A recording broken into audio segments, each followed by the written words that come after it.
Hello, my name is Stanley Heller. Welcome to The Struggle. The Struggle is shown on 20 cable stations from Vermont to New York City and 24/7 on the internet at thestruggle.org.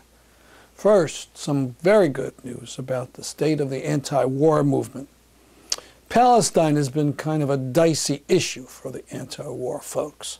Back in 1982, 1 million people gathered in Central Park to protest nuclear weapons. At the same time, Israel invaded Lebanon. But despite the best efforts of Palestinian rights activists, the Israeli invasion was not mentioned up at the platform of the rally. Well, in recent years, the anti-war movement has been kind of schizophrenic. The A.N.S.W.E.R group has been excellent on it.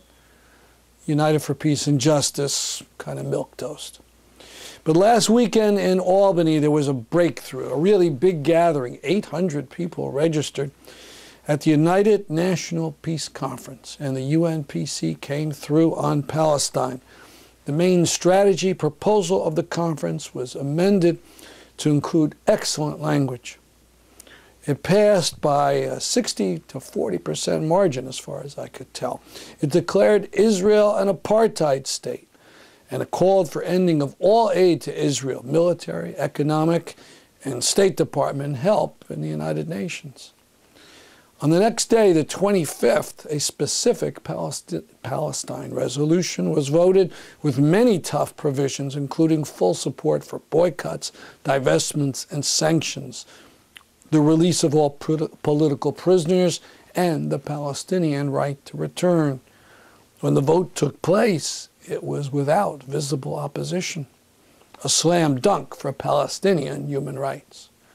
For details and links to video at the conference, go to our website, thestruggle.org.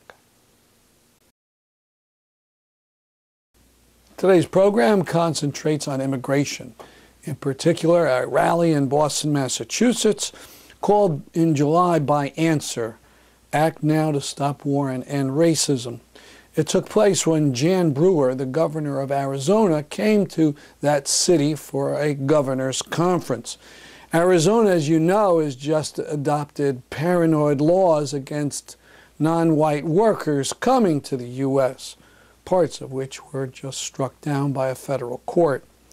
We'll also have on the show some more of John Nichols' talk in New Haven about journalism.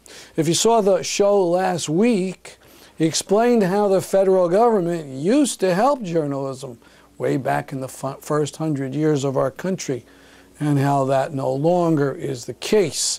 In the segment we'll show you today, Nichols has some great ideas about how the U.S. can help the spread of information today. We begin in Boston, Massachusetts.